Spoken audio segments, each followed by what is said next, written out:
Bonjour, j'espère que vous allez bien. Aujourd'hui, on va voir les trois types de la mémoire d'une carte Arduino. Donc la mémoire, c'est une caractéristique d'une carte d'un microcontrôleur.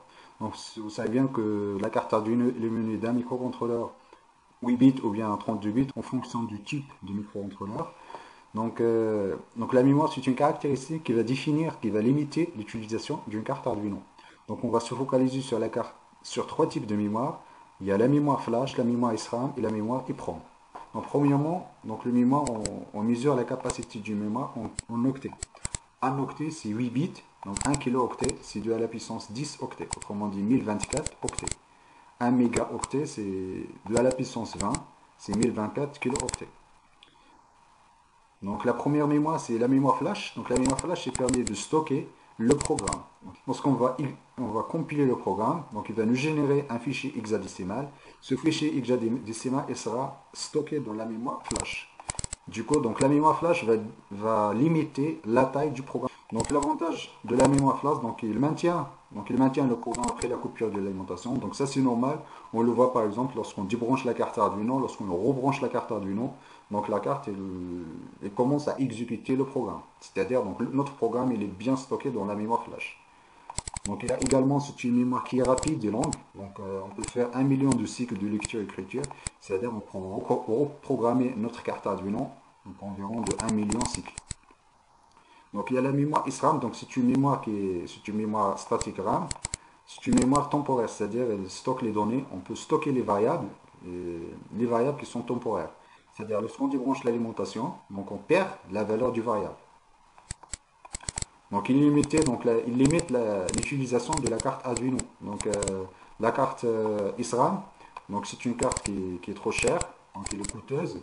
Et ça va définir, donc ça limite l'utilisation d'une carte Arduino. À tenir en compte lorsqu'on va acheter une carte Arduino, donc il faut bien tenir en compte de la carte SRAM en fonction des variables temporaires qu'on va utiliser. Ça peut être des tableaux, ça peut être des données temporaires. Et là, donc ça va définir la limite d'utilisation de la carte Arduino. Donc la mémoire EEPROM, contrairement à la mémoire SRAM, c'est une mémoire qui n'est pas volatile, c'est-à-dire elle maintient les données après la coupure d'alimentation. Par contre, c'est une mémoire qui est longue et le nombre de cycles est 10 fois inférieur par rapport à la mémoire flash. Donc ici, on a environ 100 000 cycles d'utilisation.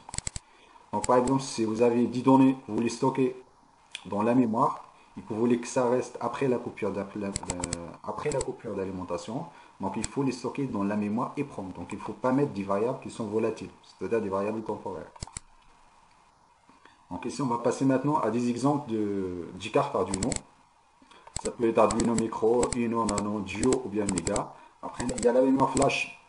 La mémoire flash, ça définit la taille du programme. Donc ici, 32. Après, pour le Duo, donc le Duo, il a une grande mémoire flash. Donc il peut stocker des programmes qui sont beaucoup plus importants. L'Arduino Mega également, il y a 256 kilo-octets. Par contre, la mémoire SRAM, donc ici, apparemment, sauf le Duo qui a 76K, les autres, il y a 2K, 2K, 2K.